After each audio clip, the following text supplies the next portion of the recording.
So what exactly is Surat thinking?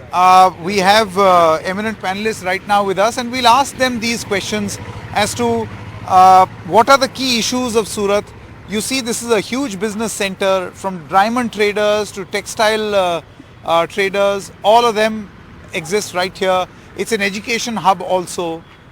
A lot is being said politically that many of these constituencies are unhappy. But is that the case? Let's find out with the discussion with our panels. हमारे साथ दिनेश नवाडिया जी हैं, president सूरत diamond association के। आपका बहुत बहुत स्वागत। ललित शर्मा जी हैं, president textile market यहीं पर सूरत में। आपका बहुत स्वागत। मेहुल देसाई प्रेसिडेंट हैं सूरत सिटी यूथ कांग्रेस के, और गिरजा शंकर मिश्रा जी सीनियर बीजेपी नेता सूरत के। आप सब लोगों का बहुत बहुत स्वागत। सबसे पहले मैं दिनेश जी आपसे शुरू करना चाहता हूं और आपसे ये पूछना चाहता हूं, डायमंड हब माना जाता है ये, डायमंड ट्रेडर्स से भी हमने आज बात की। मुद्दा क्या है डायमंड ट्रेडर्स के लिए? डायमंड ट्रेडर्स के लिए ऐसे तो कोई मुद्दे नहीं है, पूरा सपोर्ट स्टेट गवर्नमेंट और सेंट्रल गवर्नमेंट में रहते हैं। लेकिन एक मुद्दा है जो डायमंड इंडस्ट्री के लिए बहुत अभी शीत दर्द समान है, वो है 1 किलो जो ऑनलाइन कभी भी कोई माल परचेज करते हैं तो इसमें 2% लेवी जो लगती है, वो 2% के कारण जो भारत के अंदर रजिस्टर्ड हुई जो कंपनी है वो इंटरनेशनल मार्केट के अंदर जो भी ऑप्शन है तो इसमें पार्टिसिपेट नहीं हो सकते हैं। आज सूरत के अंदर में भी बाहर से कंपनी आते हैं लेकिन लोकल कंपनी उसमें पार्टिसिपेट नहीं हो सकते हैं, कारण पे ये 2% के कारण कॉस्ट ऑफ प्रोडक्शन बढ़ जाता है। भारत सरकार भी, कल पीयूष गोयल जी आए थे, उसने आश्वासन दिया था कि 8 तारीख के बाद ये 100% हम ये प्रॉब्लम आपका सॉल्व कर देंगे।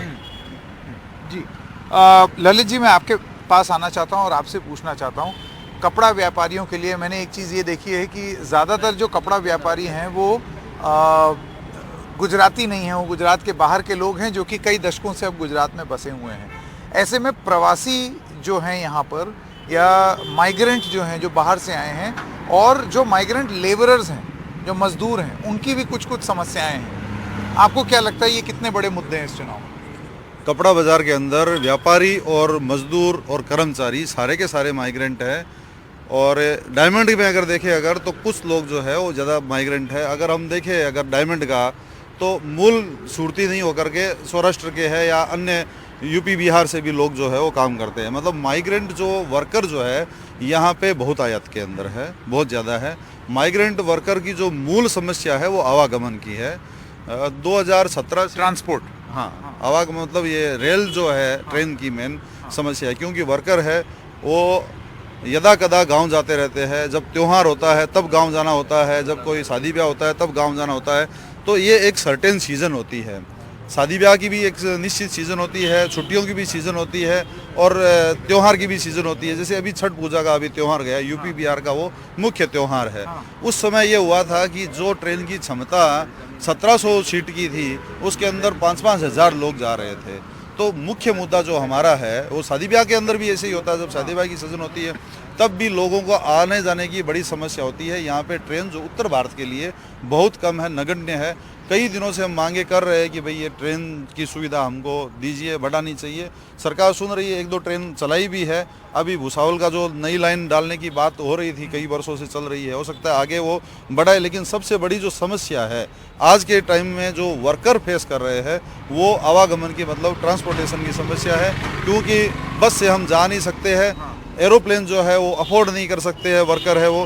तो मूल सुविधा जो है ट्रेन की, वही हमको मेन चाहिए। मेहुल जी, आपके हिसाब से क्या बड़े मुद्दे हैं? देखिए 2017 में जब बीजेपी का वोट शेयर काफ़ी कम हुआ और सीटें भी 99 आ गईं, सूरत और दक्षिण गुजरात ने भारी संख्या में भारतीय जनता पार्टी को इस क्षेत्र से विजयी बनाया।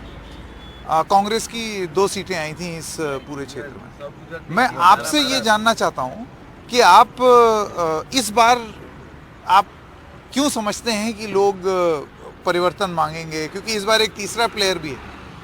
सर, मैं 100% ये बात बताना चाहता हूँ कि हर बार सूरत को जो हब माना जाता है पूरे दक्षिण के अंदर, साउथ के अंदर, लेकिन उसके पीछे का सबसे ज़्यादा अभी मायने देखने जाए तो आप जहाँ पे खड़े हो, मैं वही विस्तार की बात करूँगा कि जो सूरत के नज़दीक में जो तापी माता है, वो जो उसको माता मानते हैं सूरत रहवासी, और वो नदी है, वो नदी के किनारे भारतीय जनता पार्टी ने थोड़े दिन पहले सूरत के लोगों को ऐसे बताया था कि ये तापी के किनारे हम रिवर फ्रंट बना दें, ठीक है। तो सर आज इधर से थोड़े ही दूर है, आप वो रिवर फ्रंट के तरफ एक ध्यान मार के देखो तो कुछ उधर आज लाइटिंग तक नहीं है, पूरा का पूरा भ्रष्टाचार है। आज सूरत की जनता एक ही बात कर रही है कि बस परिवर्तन चाहिए। हर जगह पे, हर शिक्षित पे ले लो, चाहे युवा बेरोजगार पर ले लो, सर हर जगह पे यहाँ आज लोग परिवर्तन चाहते हैं। आने वाले समय में लोग कांग्रेस को जरूर चॉइस करेंगे और आने वाले समय में लोग परिवर्तन चाहते हैं। परिवर्तन के शब्द का प्रयोग आम आदमी पार्टी भी करती है, तो ऐसे में परिवर्तन माने आप या परिवर्तन मतलब वो? सर परिवर्तन मतलब कांग्रेस इसलिए है क्योंकि लोगों को इधर पता चल गया है कि आम आदमी पार्टी वो बीजेपी की बी टीम मानी जाती है। क्योंकि इधर हाल ही में सूरत में इधर एक विधानसभा क्षेत्र है सूरत पूर्व, सर वो पूरा सूरत पूर्व विधानसभा के अंदर थोड़े टाइम पहले जो उम्मीदवार था कंचन भाई जरीवाला, उन्होंने खुद भाजपा के साथ, अभी क्या हुआ है वो तो आप सर अपने हिसाब से देख लेना, लेकिन उन्होंने अपना उम्मीदवारी का जो फॉर्म भरा हुआ था वो भी परत खींच लिया है और बीजेपी वालों को वन साइड मौका दे दिया है। लेकिन ऐसे होने वाला नहीं है सर। इधर लोग एक ही बात मानते हैं कि बस इस बार परिवर्तन करना है और कांग्रेस को ही चॉइस करना है। क्योंकि सर 32 साल से सूरत के अंदर महानगर पालिका के अंदर भाजपा है, लेकिन उस हिसाब से इधर कुछ दिखाई नहीं दे रहा है। आज भी इधर शिक्षा का बहुत बड़ा मुद्दा है और युवा का भी बहुत बड़ा मुद्दा है। गिरिजा शंकर जी, अभी आपने सुना मुकुल जी का क्या कहना है, क्या जवाब रहेगा आपका? 27 साल का एंटी इनकम्बेंसी, आपको क्यों लगता है कि गुजरात एक बार फिर आपकी झोली में आके गिरेगा? 27 साल का एंटी कन्वेंसी इन लोगों को लगा है। ये लोग विपक्ष में भी अब तो इन लोग, मैं आपको बताऊं, कांग्रेस तो सूरत महानगर पालिका के अंदर संख्या 0 है।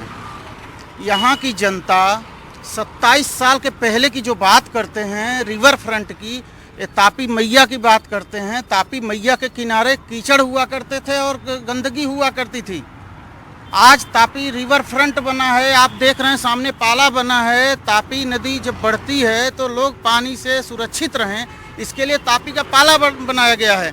रही बात शिक्षा की बात जो करते हैं, कोई भी ऐसा महानगर पूरे देश के अंदर नहीं है जो 7 मीडियम में स्कूल बना करके सूरत म्यूनसिपल कॉरपोरेशन दिया है भारतीय जनता पार्टी के नेतृत्व में।